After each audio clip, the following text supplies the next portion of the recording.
is only war.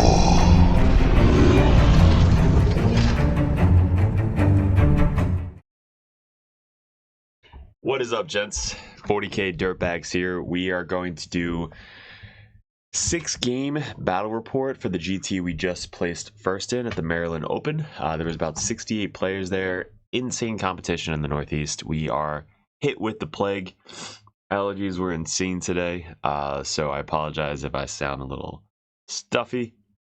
But if you guys are new to the channel, appreciate clicking on the video. We have a lot of shout outs all over the YouTube talking about our list, what worked, what didn't work, all that stuff. We're gonna go over picture by picture, turn by turn, each game of the 6-game series, so that way you guys get to see the tactics and kind of why I did what I did and what to go against, because this is a brand new codex, so it's new for me, new for you guys.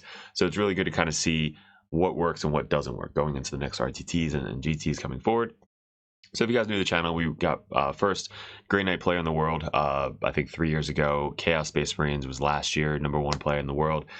We were ranked #1 player in the United States. So this year, now that Death Guard is brand new, we're trying to go for #1 Death Guard player in the world. I know Discussing Resilient Podcast gave us a really good shout out. Those guys are awesome. I really want to get a collab with them going, but that's going to be our focus this year, is a lot of Death Guard content. We do focus a lot on competitive play, tactics, you know, with a Dirtbag channel that teaches you how to be a good opponent as well as a good player at the same time. So that's kind of what we do at the Dirtbag Nation. So if you guys want to learn that, head over to the Patreon page. There's a lot of tactical videos. If you guys want coaching, head over to the Patreon page. You get coaching for either myself or another Dirtbag coach to kind of get you better at the tactics of the game, because if you know the core rules, you will win most of your games. So that's kind of what we teach here over here. Now there's a lot of merch up in the store. These are live. This shirt, this logo, which is, I wore this all GT. This was luck. So we have new hats. I want to put this, you know, red, white, and blue logo on all the hats, so I have to kind of get working on that. But right now we're starting off with the Typhus with the Death Guard. So we're gonna get into the sponsors real quick. I'm gonna post the list description in the thing below, because I did a whole video on the list that we used and why we did what we did with the list. So that's about a 30-40 minute video. That if you guys want to see the list, head over to that video and then come back and start watching these series. But we're going to try and keep the same thing consistent. We're going to get into the picture by picture, turn by turn on Get That Game. This is a 6-game series, so there's a lot of videos to kind of keep up with. But if you like both armies that we're playing, head over and watch that video. All of the links will be in the description below.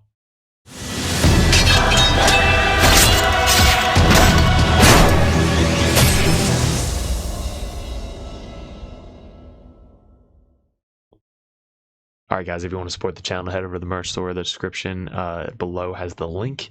All these shirts are up for sale. These legit red, white, and blue shirts look fire at a GT. They're super comfortable, super non-shrinkage. It's just a really, really nice shirt. Spent a lot of time picking out the right shirt. All these designs are up for sale. All the stickers as well. And if you guys need some models, we got the Cypher, which is legit. We got the Tech Marine with Grey Knight bits. We have the Phobos Librarian, the Phobos Captain, the Kaldis Assassin should be in every list, and old school Codiez. We have the widgets, 6-inch, 3-inch, 1-inch, 2-inch, half-inch. We have our objective markers, which are great for sticky objectives, any marking for oath, anything like that, and all of the stickers. So hit me up on Discord, DM, that's how you get a hold of these, and the merch tab below for the shirts. Now back to the video. All right, guys, can't talk about the merch enough. This logo is like my favorite logo of the three. We just got mugs in, so mugs look legit. I just ordered one for myself. I think it's a 16-ounce mug, but it got the Dirtbag Nation with the Typhus logo on it. I think I did one for Grey Knights and Chaos as well. And then the hats. The hat literally came in an hour before I left for the GT, so we had to represent the hat. The hat is fire. That's up in the merch store as well. All right, guys, game 6 championship game against Sean Olsen. Awesome dude, another fellow dirtbag. First time we played, so it was awesome. Really, really nice guy. Super technical, very clean, very, very clean. I love playing clean. I mean, I'm Death Guard, so I'm not clean, but very tight, clean game. Widgets agreeing on both sides, looking for line of sight, lasers, awesome laser, by the way. So if you have like one of those super industrial power lasers, I would highly recommend one of those. And did very well with the Salamanders this tournament. A lot of people were talking about it online, which is cool to have your list spread out all over YouTube. So this game, super fun. Last game, we got through our Death Guard versus Death Guard mirror match. We got through our T-Suns mission. We got through all these other opponents to get to the final 2 undefeated players in the tournament. One of us is going to go down as the winner. The other one potentially could go down in second place and get a golden ticket. I already had the golden ticket, so I went into this game more just like fun. Like, hey, if we go 6-0 Death Guard, awesome. I'm doing it for the Patreons. If we don't, no worries. We went 5-1. If I went 4-2 this tournament, I would have been happy. I played 1 game of Death Guard with this list before this GT, and then going 5-0 straight was just crazy to me. Super awesome to see all the guys in Discord rooting me on and congratulating me on how far I got so far. So final game, we didn't have any breaks from the last game. We literally went right into the last game, and clock is definitely issue with not having a full an hour and 30 minutes. So we basically went over all of our lists, and we didn't start the game until we had like an hour and 20 minutes each, hour and 15 minutes each. So we had to get done a full 5-turn game in an hour and 15, which if you practice enough clock and played enough GTs, you should be able to. Especially in a GT like this, the mall was closing, so we had to get out in time. We had to do awards, all that stuff. So Ken ran a really smooth tournament and made sure that we were all on clocks, making sure that we finished on time. So this game was super fun. His list, never seen before. I don't think I played Salamanders in 10th edition. So he is running, did very well explaining all of it as well. He's running 3 units of the Flamers, 3 units of the tanks with the transport open top, 6, I believe. He's got obviously Vulcan. Vulcan's on the tiny ass base, you can see there. He's got the command squad, which has, I believe, 3 or 4 wounds each, -1 to wound. He's got the character that is stealth and reactive move. He's got the blade champs with 2 characters, Death Watch he loves. So he's got the guy with the crazy blade, the guy with the demon hammer. This unit ignores modifiers, so I knew going into that was going to be an issue, because ignoring all my mods is kind of brutal, especially the -1 damage, the -1 to hit, all that stuff. So this unit definitely scared me on the table. He's got 3 of the jump troops. Each of them, I believe, had a power fist. These guys aren't actually there. He was just proxying the Death Watch. If nobody wanted to proxy that, he had an extra unit just in case. I said, fuck it, man, it's fine. So he ran 3 units of jump guys.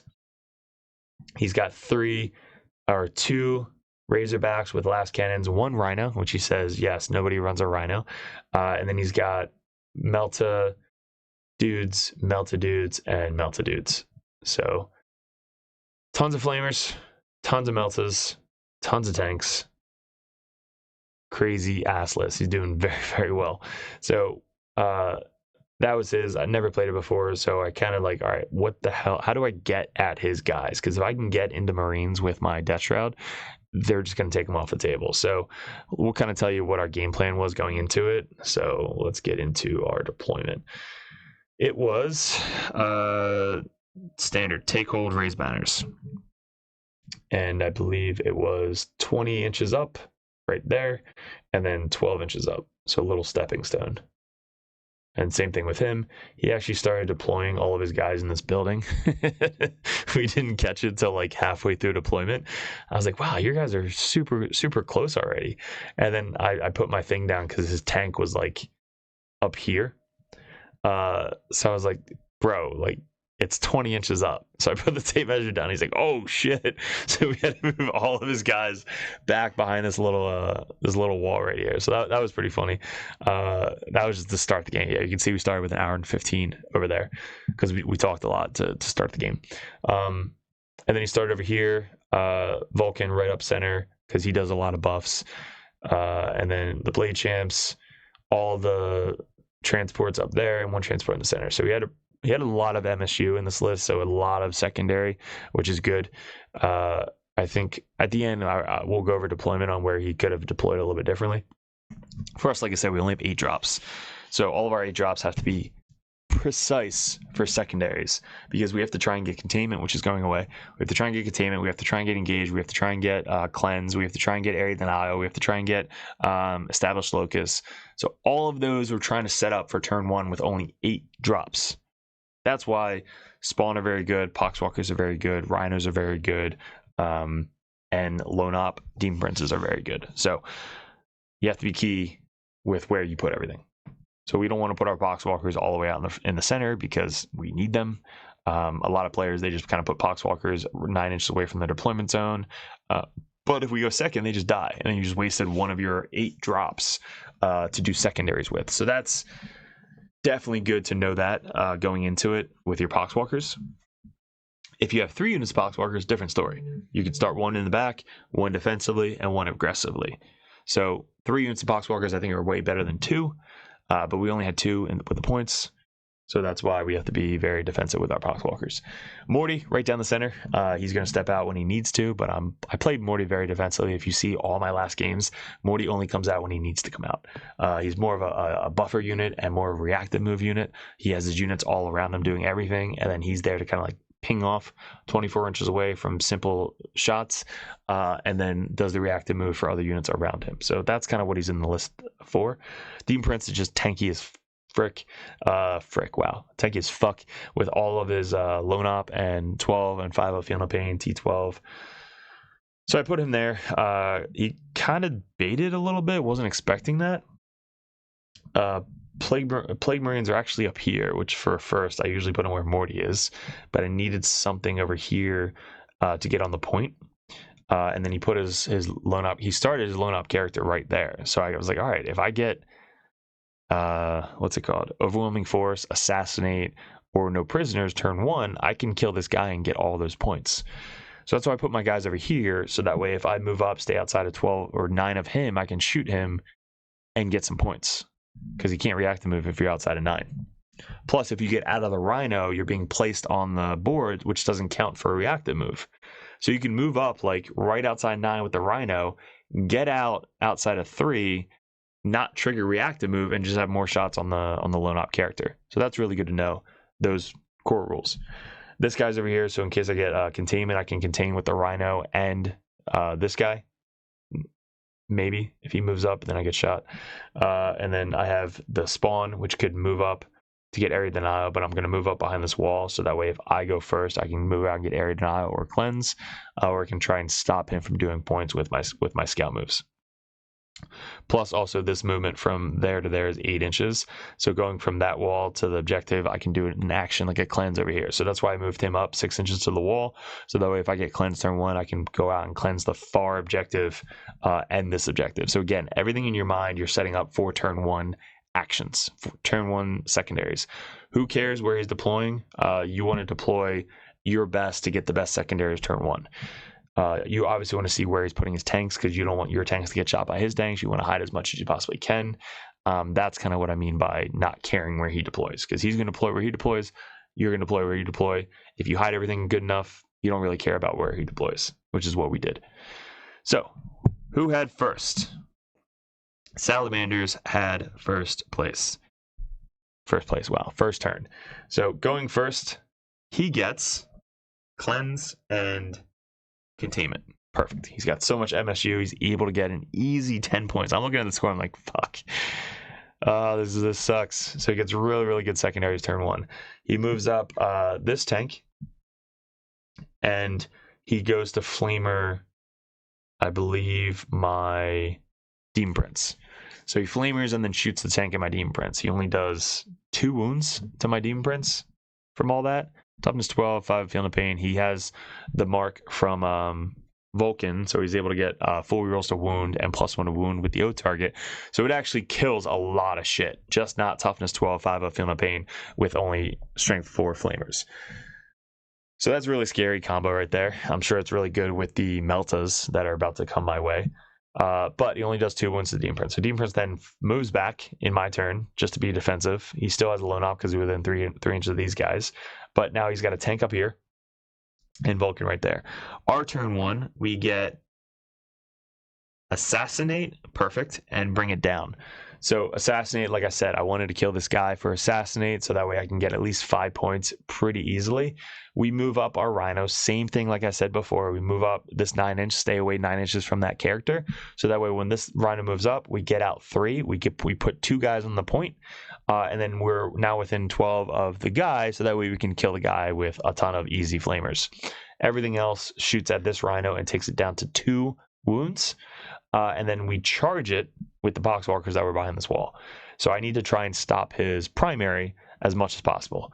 So how we do that is this thing is 2 OBSEC. So he can't overwatch in the rhino, even though it's open top. That's the rule.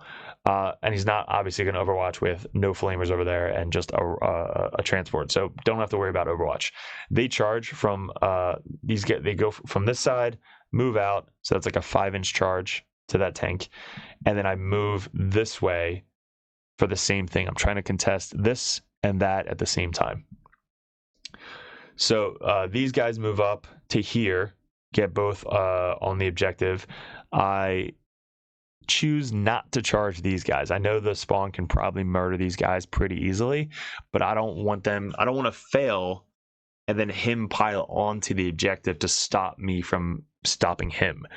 So that was a smart play by me by not giving him a pile and consolidate. Because if I just whiff the roll, let's say I roll a 2 for attacks and then I don't kill anything, his 2 guys that are back here can pile in 3 and then pile in 3. And all he needs is 1 more body on that point for me to fuck it up. So that's why I didn't charge my spawn. Spawn moved up just to contest. He's got, I think, 2, 3 or something on this point. His guys didn't get out, which we talked about this at the end of the game. If he would have moved up and got his guys out onto the point, that would have been 12 OBSEC on that point, which would have been way harder for me to get into. I would have had to charge with my spawn to try and kill them, which then he could have countercharged. So I put 3 zombies there, 4 zombies, 2 spawns. So that's 4, 5, 6 OBSEC on that point. And then I put 3 OBSEC on this point, which stopped his primary. So his only primary was his home field objective. So that was really good turn 1 for us. And we killed the assassinate. So again, these guys are within 6 of Morty. Morty waited a turn. I was thinking about committing him, but I was like, it's too early to commit him. All of his guys are still in his rhino, so we're going to hold back. This guy stayed back here. He got in line of sight of just the corner of this tank up here. Like the line of sight went from his diagonal straight this way, right to the corner. So only this corner can see this guy. So he shot, did a couple wounds to him. I think took him down to like 4 or 5 or something. So now I have a reactive move potential. He can't get onto this point without me reactive moving. So this is where the reactive move came in clutch. I put the 9-inch down so he literally can't get on this point. I think he should have just forced it.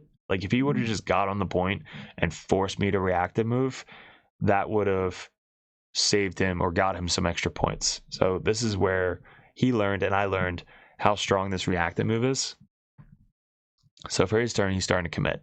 So he commits a lot. He brings out his melted guys here. These guys move up to be 1 inch away from the wall there. 2 melted guys get out of here. So he's got 2 units here, 3 units. These guys all block out the backfield, so I can't come in the backfield at all. These guys get out from the tank over here to flamer some poxes. Tank stays there. Vulcan moves up onto the point. I think he had area denial this turn. He had established locus and area denial. So he has to kill all my poxes. He committed, I think, Vulcan too soon. Like the tank could have got area denial. And there's still guys in the tank. And then Vulcan could have stayed way back there so I don't have to commit. Or if I commit onto the tank, I kill tank. But now Vulcan is right there in the center and all of his guys are out. So this is perfect timing for Destral to come down and kill everything. So I had a choice here, right? I knew he was going to basically kill these guys. I kept reminding him like, hey, I have the 9-inch reactive move. You can't advance with a 9, yada, yada. So I did all that reminding for him. So he did a lot of thinking like, all right, what am I going to do to either kill this full unit or try and, get on the point? He decided not to get on the point because he wanted to kill my unit. He thought killing my unit was going to be a lot more beneficial than him getting onto the point. So if he would have got on the point, these guys would have got in the rhino. Then he would have had to have blown up my rhino first, so he would have had to waste probably this whole unit to shoot. which might have killed the Rhino, probably. And now these guys probably would have been out of range and line of sight to shoot theirs, because I would have put most of my guys, probably 3 or 4 guys there, and then the rest of them over there, which he would have only been in range of maybe 2 or 3 guys, which then would have killed the full unit. So then I would have had most of my unit left there. So I think he made the right decision. Maybe, I don't know. But he did kill my full unit. So he killed the entire squad and left this guy on 1. So shot, flamers, shot, shot, shot, shot, shot, shot, shot. So everything shot. Killed everything but 1. And then obviously kills all the Poxwalkers, and the spawn are still alive. So after that turn, we now have to commit and kill everything. Smart play by me. I brought down Typhus. So I rapided Typhus because I knew he was going to kill most of this unit. This isn't sticky yet. So if I can rapid Typhus, which I was outside of 9 of this tank, I was just barely on the point back here, out of line of sight, rapided Typhus. He can't charge him because I'm, 1 inch away from the wall. And now I hold the point. So that got me 5 points right there by rapid ingressing Typhus. I could have rapid ingressed the Death Shroud, but then that might have been a farther charge for me to move up and then charge just the tank and not get into these guys. So I wanted to get at least 6 inches away from these guys to make the charge easier and not just kill this tank. So I only rapided Typhus to get the 5 points. And then down here he kills all the Poxwalkers. So we now commit. We commit our toughness 12 Demon Prince. We commit our toughness 12 Mortarion. We commit our spawn down here to finish off these guys. The 2 Poxwalkers that lived moved up and charged the tank. So that way, we can try and contest this point over here. His jump pack infantries are now going to move up and try and fight me off this point.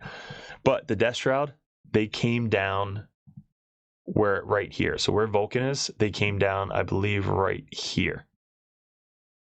So that way I can shoot this tank in the shooting phase, blow it up, and then the guys getting out are battle shocked, so they can't overwatch, they don't contest, they don't do anything. So if I kill Vulcan squad, Vulcan, and don't have to worry about those guys, I would get area denial, right? So my goal is to kill Vulcan this turn and get my Death Shroud in combat. So I drop 1 Death Shroud unit right here outside Vulcan because I really want to kill Vulcan. The other Death Shroud are now going to start killing these guys up here as much as possible. These guys scare me. So if I can stay outside of heroic intervention of these guys and just kill all of the heavy hitter Melta guys, that's going to be my goal this turn. So that's what we do, is we deep strike 6 inches away from this tank over here. This other tank, this guy hops in, and then the tank moves up 12 to put all these guys in contagion range, because I think it's turn 2. So everything within 6 inches is now in contagion. That gives me 6 inch deep strike for my Death Shroud. Morty moves up. Death Shroud charge Vulcan. Morty charges Vulcan. Morty kills Vulcan. Death Shroud pile into the guys that got out of the tank, kill the guys that got out of the tank, and then pile into these Melta guys. So they charged into Vulcan. I rolled enough so that way I can get a little bit past Vulcan. Morty kills Vulcan. They pile in, tag the other unit. I think I get like 2 or 3 guys into the other unit, kill the other unit, and then pile in 4 here to tag this unit right here. So I was just slingshot. It was from here, finished up over there. Nuts. If you know the pile and consolidate phase and the fight phase rules, guys, you can do very well in 40k. Same thing happened up here. So tank charged in. I needed 4 wounds on this tank with a tank shock, and I get 5. So I tank shocked that tank, blew it up. Guys got out. It then piled in to those guys. These guys then charged the guys that got out. I was able to, I think, tag the guys that got out and the guys right next to them.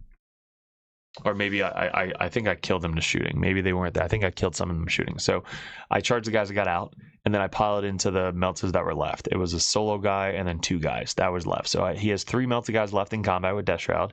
He's got a Razorback here alive. He's got a Razorback here alive. Melted guys in combat with Death Shroud, and then his big FU sword blade unit right there with 2 characters. And he's got some jump pack guys back here, a tank. And that's it. So we had a huge turn 2. We just committed everything. He committed a lot. He got a lot of his guys out of combat or out of the vehicles, which is what we needed. And then he killed my Plague Marines. So the Plague Marines were bait. Took the bait, killed the Plague Marines. We went full send. Like, all right, here's 2 toughness 12 guys with 5 field veins, and here's 2 units of Death Shroud with 4 wounds, T7, -1 damage if I need it, and just a shit ton of melee attacks. And the spawn are doing really well down here. Tank did awesome. Tank did a tank shock for 4 damage. We only have 22 minutes and 23 minutes left on the clock, so we're really close to each other. And now this is about to be cleanup time. So his blade guys, I was like, all right, are you going to go into Morty? Morty has a fight on death, reactive move, or shoot back. So if he moves towards Morty, Morty could just move back, which then he would have a 6-inch charge. But then I can counter with the Demon Prince and, do wounds that way. So he's like, all right, if I go up to here and try and clear off these guys, right, and ignore kind of what's going on with this murder fest down here, he potentially can get more points by going up here. At this point, he kind of knew. It was like, all right, this is definitely not a good game going on right now, just because of how much we killed on turn 2. So he's just trying to like dampen the blow and get as many points as he possibly can. So he moves up his blade guard, keeps these guys in combat, so I can't overwatch or do anything with them. Morty, I think, does the reactive move. Yeah, so Morty, after that move, after one of these guys moved, right, he does a reactive move up to here. So when he gets up to there, I'm able to, he charges me, right, or a counter charge. I maybe not do the reactive move. No, I don't do reactive move. I save it for a fight on death. So when he charges me with the jump pack, he does mortals on the charge, which is great. So I think he charged me with these guys first. So when he charged in, he obviously got within 6 of Morty. Morty countercharged. And then these guys again charged in as well. So he has full 10-man squad going into my Death Shroud. I pop a fight on death with the Death Shroud. Death Shroud, 3 of them, I think 2 of them fought on death and attacked this unit, killed 4 of them. And then Morty obviously swept and took out that other 5-man. So we killed both guys that charged me. We killed them. This guy fell back onto the point. These guys charged and killed all of my Death Shroud, but the Lord of Contagion. Lord of Contagion lived. There's still a full unit here. He fought back. I think killed 2 of these guys back. And then the jump pack infantry up here. Didn't want to charge the spawn because what the spawn did to the last guys that charged them. They fucking hit so hard, especially with AP2. We chose the AP in this battle. So AP2 spawn, 2 damage into Space Marines. Not good. But he holds this point down here. So on turn 4 or 3, we start to clean up everything. We put all of the guns, all the grenades. Typhus moves up. Demon Prince moves up. This guy gets out, shoots. This guy with the crazy weapon shoots. Typhus charges. Lord of Contagion falls back. Morty charges that tank, kills the tank. Lord of Contagion is on 1 wound. There is 1 guy left here. 1 guy left there. Spawn kill these guys. I basically give him this point because I can't do anything about this tank right now. This guy moved up to get line of sight on that unit. So this unit just took so much. It took 2 heavy blight launchers. It took -3, 2 damage flamer. It took Typhus's mortal wounds. It took a grenade probably from this guy. It took shots from this guy. It took shots from this guy. Like, they just took so much damage. And then we charged and then killed him.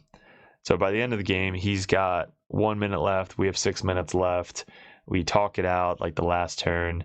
And this is the final score, 100-49.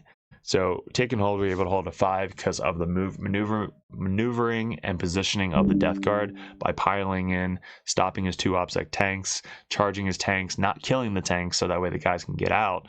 So the 1 tank had 2 wounds left. So I didn't want to kill it, because if I kill it, his guys, which have 10 OPSEC, could just hop out and then control the point. So what happened on this turn, right?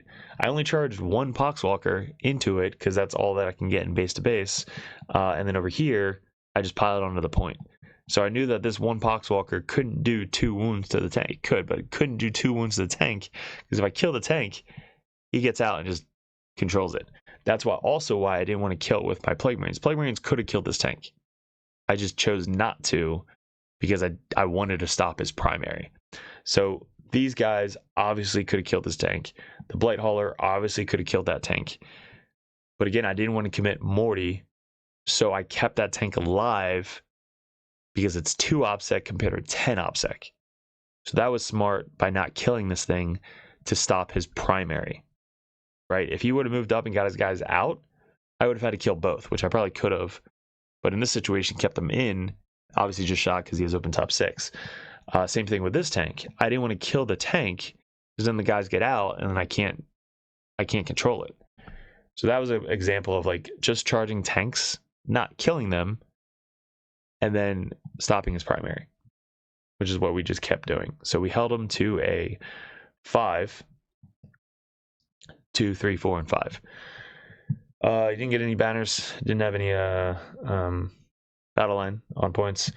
Cleanse, he had 10, so he had a really good start to the game, 10 points. Then he had 7, 2, and then 0, 0. He had Mark for Death, Extend, which he didn't have anybody left to extend, Overwhelming Force, and Assassinate. So he just couldn't do any of those the last 2 turns because he didn't have any models left. And then for us, we had 10 turn 2 because of Typhus, 15, 15, 15. So we had 50 out of 50. And then for secondaries, we had 1 banner, which my Plague Marines died on turn 1, so we couldn't get any more. 5, 8, 7, 9, and then a whopping 10 on turn 5. We had Cleanse, which we easily could do, and then Sabotage in his home field objective for 6. So end of the game, we still had Morty, full wounds. Even facing that list with all the meltas and +1 wound and full rolls, we had Morty at full wounds. We did lose all of our Death Shroud, but that's their job. He only took 2 wounds from the first game, or first turn. We lost all of our Plague Marines, but then our guns in the back were still alive. So the MVPs of this game, Spawn, Death Shroud, Typhus, and I guess Poxwalkers, stealing the points and just stopping points almost every turn. So Poxwalkers, that 1 unit of Poxwalkers deploying them defensively instead of offensively, definitely key. So hopefully this helps you out, guys. Now for deployment, I think what he should have done, we went over this at the end of the game as well. So he should have deployed for turn 1 secondaries and actions and stuff like that. So I think his jump pack infantries should have started right where this tank is, because he had Cleanse turn 1, which he moved his guys up, and he can only get 1 guy on the point there. But look, now they're right in the open, so they can be shot. Instead, he should have had his jump infantry right here, so that way they can just move up outside 1 inch of the wall and then just do actions on the point. And now he has more bodies on the point than just this 1 tank. I mean, the tank can move up and touch the point as well. So tank moves up, touches the point. The guys could get out as well and camp the point. And then the jump infantry is planning to move up and get on the point and just wait a turn. Now he gets a launching point from here to go out and either kill the spawn or kill the Poxwalker. So I think the deployment, you put your jump infantry there. Vulcan did not need to come out and commit turn 2. We already went over it. He could have had area denial with the tank, or at least the guys getting out of the tank could have had area denial. Vulcan could have stayed in cover in the back. I know he has to be on the board to do his stuff, but that would have not had me commit Morty or my Demon Prince turn 2. I think if that's the case, I don't think I could have killed Vulcan turn 2. I think Vulcan would still be alive, which then would be a threat to me. I'm not sure if I would have committed, honestly, at all on turn 2. I think I would have probably moved up my Rhino. He might have overwatched it. I don't know. Move up my Rhino. He blows it up. Guy gets out. Flamer a couple of these guys. Kill some of them. He's then got to kill my character. Typhus is still back here. And then, yeah, we just wait a turn. And then he commits, again, and that's when I commit Morty, Demon Prince, both Death Shroud units. If you have to wait a turn to turn 3, do it. But if you would have set up a little bit differently by controlling this point most of the game, he would have had 10 instead of 5s. He would have had that point and this point most of the game. We would have been fighting over the center. If he would have moved up and stopped me from deep striking here, he would have held me to a 5 instead of a 10.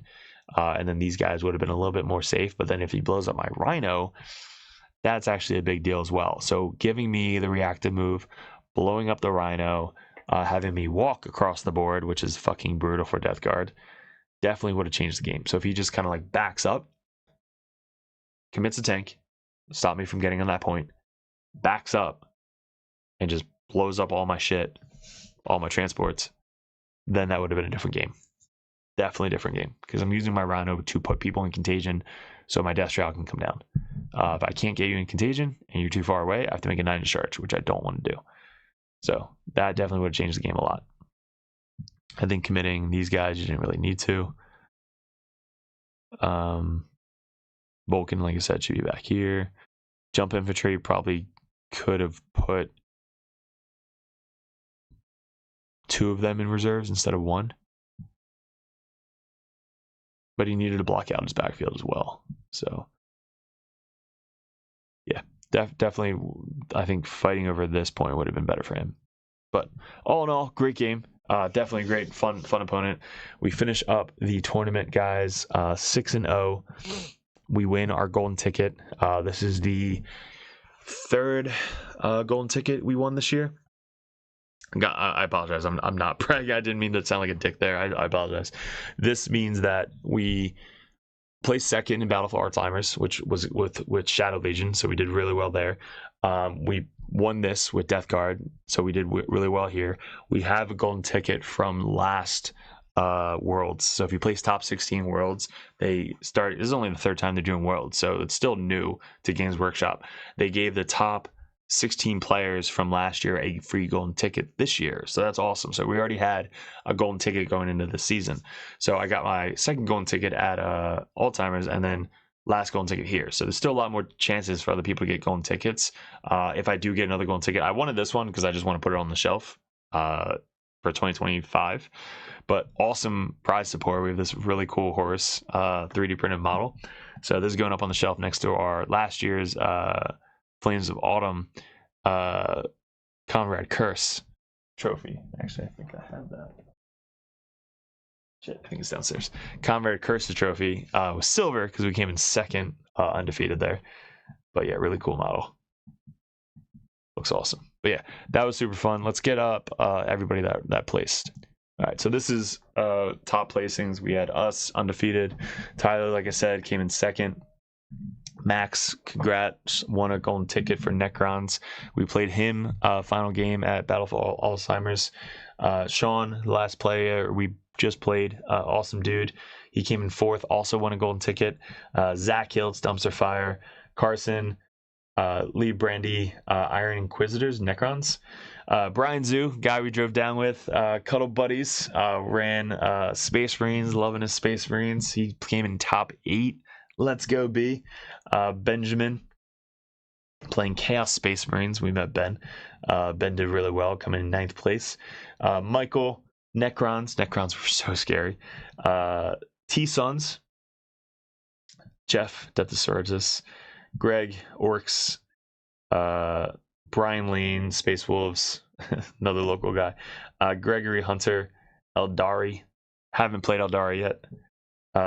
John, Space Marines, Ryan, the top 16, and then we got some more guys down here. So really good showing, awesome local meta, great store.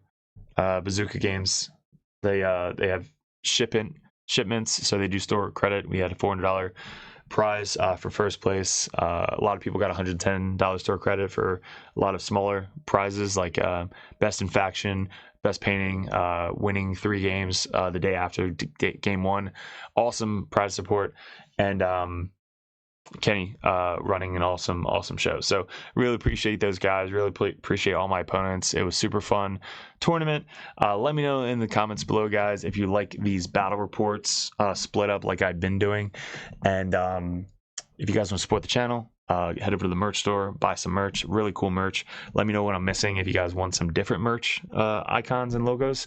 And then also Patreon. If you guys want coaching, have that coach in your corner.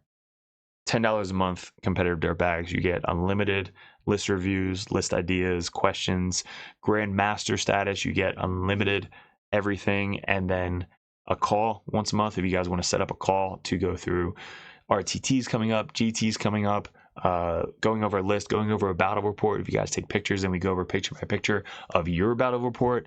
Grandmasters get opportunity to play me on TTS as well. We do 1 to 2 games of TTS games with our Grandmasters, usually in the mornings with them. There's just, if you're going into a game like 40k, it's already difficult enough. It's already hard. There's already so many questions. There's already so much negativity online with the threads, Facebook, Reddit, all those just negative people.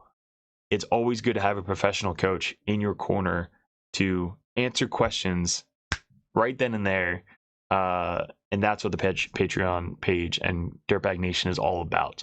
The guys we have on Discord are amazing. The support of the Dirtbags are amazing. Any questions in the Patreon chat answered right away from all of our top Patreons. Like, these guys are phenomenal. Wouldn't be doing this without you guys. So if you want that, the Dirtbag Nation is one of the best 40k channels, communities out there. So if you guys want to join, head over there, join that. I appreciate it so much. And if you guys do see me at a tournament, definitely come up and say hi. I love talking to Dirtbags and guys that watch the channel and just, love the game like I do. This is a channel for beer and pretzel type players that don't have to know everything about the game to still win. If you know the core rules, if you know your army like the back of your hand, you can do very well. I'm a prime example of not knowing shit about other armies and still winning the game of 40k. Prime example. I don't know shit. I know my armies, I know core rules, I know strategy, and I know statistics. Not great statistics, but statistics. And that is what we teach at the Dirtbag Nation. So I appreciate it, guys. Thanks for staying through all 6 games. Let me know what you like, how to improve, what you want to see coming forward. Head over to Discord, buy some merch, and support us over at patreon.com. So guys, appreciate it. Good luck. And we'll see you at ACO. What is up, gents? 40k Dirtbags here. If you guys are interested in joining the Dirtbag Nation over at patreon.com, you get a bunch of perks. What we did in 2024 was we really expanded. I had traveled a ton and I played my ass off in 40k. Right now we're ranked #1 best player in the United States on ITC rankings. We were the #1 Chaos Space Marine player in the world this year in 2024. 2 years ago, we got ranked #1 Grey Knight player in the world, and this year we're probably going to go into Death Guard, hopefully when the new Codex comes out, or Emperor's Children. But you guys, if you guys want that head coach or that coach always in your corner just to ask questions, bounce ideas off, that's what the competitive Dirtbag and the Dirtbag Nation is all about. If you guys want to support the channel, you head over to patreon.com. You can join the Just a Car tab, which is $5 a month. You guys get access to the Discord Patreon tab. You have to be a patron to get into that Discord, and also I'm always there. All the other coaches are there. Basically, it's just such a good community over on Discord that you guys get specific access to it that only Patreons can get. If you guys want to bump that up, the competitive Dirtbag tier, you guys get to message me or another Grandmaster or another Dirtbag coach over the Dirtbag Nation to add unlimited questions, list ideas, list reviews, and bounce ideas off of. That's what having a coach in your corner is all about. If you guys want to bump up to the Grandmaster tier, that tier you get every perk under the sun. So basically you get access to Discord, you get one-on-one coaching, you get a call once a month if you guys would like to go over any RTTs coming up, any GTs coming up, any list reviews live over Discord chat, and also a special perk that Grandmasters get if you guys want any video suggestions like we do all the time with these table setups that we just upgraded thanks to the Patreons. You guys get suggestions or battle reports you want to see specifically played live by a coach or myself on the next battle report, or a live battle report coming up on the Patreon. So you guys get obviously first access to all the videos. We post them first on patreon.com, but there's just a ton of benefits to having a professional coach that plays this game all the time at the very, very high competitive level in your corner at all times. And that's really what the Dirtbag Nation is all about, getting you guys better at 40K, the basics, and being good in your community. So if you guys want to support the channel, I really appreciate it. Couldn't have done it without you guys in 2024, 2025. I am super stoked for, super excited for. If we really want to get a bigger studio going, that is going to be my focus in 2025, is really growing the community on YouTube and Patreon specifically. So thank you so much for 2024, all my Patreons. If you guys are interested in joining and want that coach in your corner, head over to patreon.com and support the channel. Appreciate it.